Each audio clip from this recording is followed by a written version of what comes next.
Šį kartą pabandysime su parakordu padaryti tokį testą.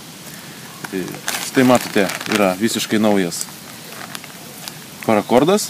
Aš tik atkirpau maišelį.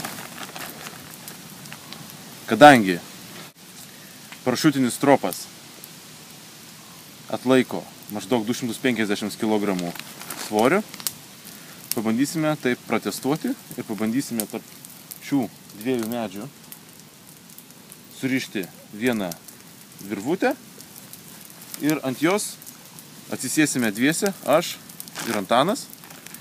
Mes abu sveriame maždaug apie 100 kg. Tai dviese sversime 200 kg ir pažiūrėsime, ar tai atlaikys. Taigi dabar prisirišu parakordą.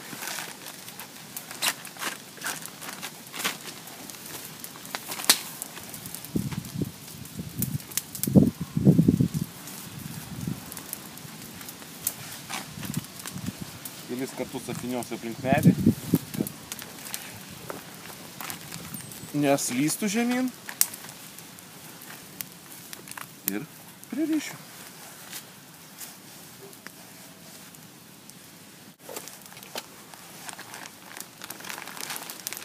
Lygiai tą patį padarysiu ir kitam gale.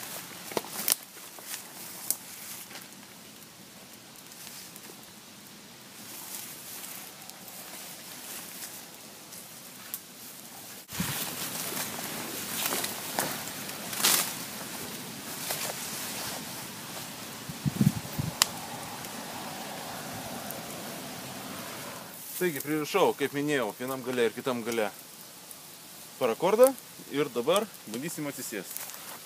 Aš pirmas atsisėdu ir štai Antanai teik, atsisėsim dviese.